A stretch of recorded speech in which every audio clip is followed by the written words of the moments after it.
Hey everyone, this is Pause or Repeat. Here we figure out whether a game is really worth your time and money. Today's game is Dynasty Warriors Origins. Koei Tecmo is finally back to tackle this series after Dynasty Warriors 9 back in 2018. But with that many titles in the series, will this one stand out or fall to the wayside? Let's start to go over the gameplay and find out. The gameplay of Dynasty Warriors Origins at its core follows much of what the series has done previously. You have several weapons at your disposal to dispatch enemies in battles, and in battles, be ready to be fighting on large battlefields with countless enemies. Alongside the weapons, you also have skills that you can equip 4 at a time to subdue crowds and break defenses of the tougher enemies. You also have a Muso ability, which is a release type ability that you must build up a gauge in order to use, and does great damage while staggering enemies. Altogether, the combat is flashy and satisfying, each battle flanked by the in-between segments where you are set to roam the map. On the overworld map, you can choose to go fight smaller side battles, complete side objectives, collect materials, or go back into town to rest at the inn. Inns are your spot to read letters divulging into the story, organize equipment, or craft gems to increase battle effectiveness. As for the story has you play as a nameless warrior with amnesia alongside the Romance of the Three Kingdoms timeline. The people of the land are suffering, and corrupt governments are exploiting them. The nameless protagonist takes a stand, joins a volunteer army, and helps fight against the corrupt rulers. Will the protagonist regain the memories of his mysterious past? But now the question still stands. Pause or repeat? All right, we got to return to a legendary series that's been around for so long. Forever. But here's the thing. It costs $70, and I feel like after the last Dynasty Warriors game didn't do very well, they probably should have not made you buy this for $70 to kind of win back some favor in the eyes of people who played that last game. And this game's not perfect, so is it worth $70?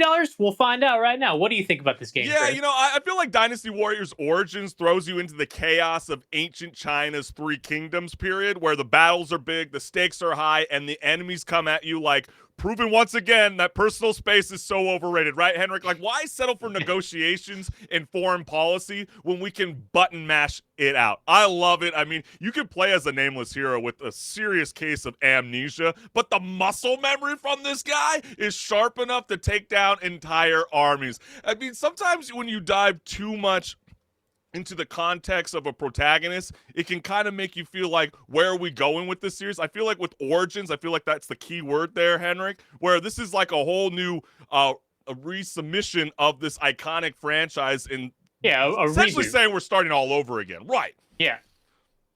Yeah, so, I'd say there's a lot of things that they do really good too, because like I was saying, the last game wasn't really received very well, and this game goes back to the older formula of this series. And so the combat, that's really the focus, and the combat is great. I have a great time playing this game, just mowing down hundreds of enemy troops. And you almost want to turn on that sorry, I didn't mean to cut you off, but I'm feeling like the Disturbed song 10,000 Fists in the Air. You gotta play that song while playing this game. Like, you're gonna feel the energy, especially from the Yellow Turban Rebellion to the Battle of Chibi. You'll lead allies in the tactical 1 versus 1,000. I wish it was 10,000, but we're not quite there yet in video games. But it clashes, that to me, Henrik, it redefines the battlefield as far as the eye can see, unless you're like Sid the Sloth from Ice Age, if you know what I mean. He can kind of see it all. Yeah, it does actually a really good job of immersing you into the battlefield, also making you feel like you're actually fighting alongside a bunch of other troops and big character generals and everything, and it's just really, really hype. But then you get to the story. Yeah. And the story, while it is based on classical Chinese literature, the Romance of the Three Kingdoms, which is a great story for the people who haven't really delved into that, because it's not a common thing to learn about in Western literature at all. It's a great story, and other Dynasty Warriors games have also touched this story. But here, it's just, I think They could have done a lot better, especially when it comes Sometimes to it the doesn't help voice when you acting. have animation like in this game, like the nameless hero who has no facial expression, so you feel like you're in Yeah, a golden that eye that is of definitely a Nintendo problem. 64. It definitely does become that factor. I'm there with you on that one, and Yeah. in the fact too, these mysterious long-haired man and the bearded hero, because everyone needs those epic nicknames to battle corrupt officials and save the oppressed. You know what I mean? It always feels like that. I mean, yeah, the village are desolate, just kind of like the characters that are in the game somewhat. But I mean, the core gameplay revolves around large forces, right? It's like a huge mobs of the soldiers with enough Mhm. coordination to make a synchronized swimming team feel jealous. It feels like, you're at the mall, there's a flash mob, but they're armed and dangerous, right? They're ready to take them down, and you're going to need to build up, or disrupt that fighting strength. I love that mechanic in the game. So, if you don't like those TikTok dances, lash it out across the battlefield. Just view them as a flash mob, just wailing it out.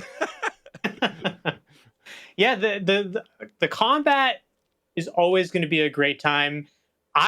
Actually would go as far as saying that the combat is fun enough to just roam around the map, do all the missions that come Yes. up as they come up, even if you already have maybe all the skill points that you need or want, because the combat is just that engaging that I was searching for more of the smaller battles to actually just engage in that in the first place before anything else. But it is a shame that the story holds it back in a sense because Oh, of how I great that is. I don't know if I quite vibe with you on that part, because like I feel like the replayability is pretty strong in this game, because you get Mhm. to go off on those like three different timelines, because as you progress through the chapters, you can go back and and see Yeah. where the that story thread would go. So I think that's really really cool. But like we kind of joked last week about yellow taping. Doesn't this game have it all over the battle area? I mean, you got the zones marked in blue or red. Is that really the kind of hand holding that we need? I Those mean, kind of visual cues that the anti-elitists are widely I don't think insane that's about? entirely the whole yellow paint or tape sort of thing in the same No, way, you don't because feel this it is that supposed way? to be, Chris, this is supposed to be a tactical game when it comes down to it. Yeah, it's a lot of But action, wouldn't the but mystery you're be kind of supposed to fun to see just that jump map in and be these like, "Oh, areas? I need to go here because they're losing over here. They But need don't my you kind of help." feel like a little bit though they're kind of coddling us by thinking we're toddlers, with the blue meaning that you're winning and then the red indicates that that area doesn't look too shabby? I mean, it would be kind of cool every once in a while to just jump into an area and be like, "Oh shit, we are outnumbered." You know what I mean? I feel like that would kind of create a little bit more fun to it. Maybe that could be introduced in a Yeah. hardcore mode. I don't know. But if the Zerd turns red, your army might retreat unless you boost their morale, right? So you need to bring in either reinforcement, or what do you do to do that? I mean, that's where the gameplay is kind of cool, right? You get to take out enemies or capture bases to build the morale amongst your army that only get even more powerful. And if that wasn't enough pressure, you've got the eyes of the sacred bird. That is the magical Yep. ability to find, those hidden traps and sorcery. It's almost like, you're like a metal detector on the beach, or you're in Google Maps for the war zones. I don't know, but it's like It the makes you the pivotal point for these battles where, like, if you're not there, you're gonna be, making that team lose essentially. Like, if you don't go take care of these traps or this incense that's causing the sorcery, right. your side's just not gonna win. You're Yeah, gonna yeah, lose. exactly. And then there's the arsenal, right, Henrik? I mean, at first you start off with the swords, and then there's spears, to the gauntlets, to the crescent blades. I mean, mastering these weapons aren't just cool. I mean, they are essential to leveling up. So I find it Yeah. really fun that you can get shiny new gear in town or on the battlefield. Even the rare ones come with special traits. So there is that element of always wanting to constantly go back into the mesh and try out a different, weapon aesthetic, you know what I mean? And like, speaking of allies too, that is a kind of a very, very fun feature. Maybe, Nvidia AI NPC thing might want to, build upon, or maybe work together as a studio to kind of, instead of PUBG ally, in my opinion, because I do find the companions a really fun element. These are some badass mofos, Henrik. They got those unique moves. I like how you get to switch into those characters and kind of use their Mhm. abilities and then come back to the nameless hero. So I don't know, man. I love this. I felt like I was tagging in like a big brother in a WWE match, ready to finish off that boss fight.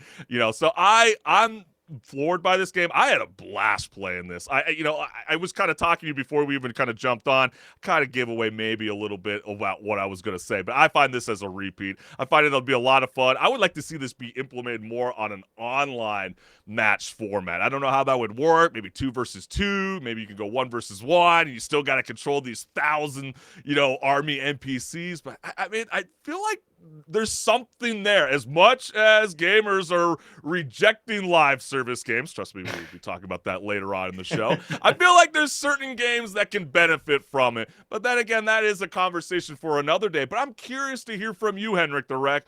How are you vibing with Dynasty Warriors Origins? So as I've already said, I'm not that big of a fan of the story in this game, but the combat was very great. You over. And it did win me over with the combat more than anything else. So that is what makes it a repeat for me. Though I do agree with probably what a lot of people are going to say in regards to this game, where it might not feel like it's $70 worth for them. But there's going to be a lot of post-launch game content, that's going to be coming. Yeah, there's going to be stuff coming, and I do earnestly believe that this game is worth a repeat, because it's just always going to be satisfying to run into the battlefield and fight thousands of enemies and just feel like this strong badass warrior. Right, exactly. Or especially there's sometimes you're just vibing with your homies that are all hanging in the man cave, and then it's like, hey man, you want to play a sports game? Nah, but what the hell are we gonna do? We don't want to watch like reruns of Seinfeld or Family Guy or some shit. But do you want to go and button mash and go take on like 1,000 hordes? Like, hell yeah, let's get it. So it's one of those kind of games where you can just kind of throw the controller back and forth to each other. Okay, it's your turn. Which, okay, I'll try. Funny enough, is something that I remember doing at a sleepover many a time with the older games in this series. Right. So I to me, this is like just a classic case of like modern arcade button mashing kind of stimulus that I'm getting from it. I love it a lot. So guys, we want to hear and girls, we want to hear from you. Are you vibing with this game? Is Dynasty Warriors Origins a pause to play something else, or a repeat for just tons of replayability? Let us know what's good.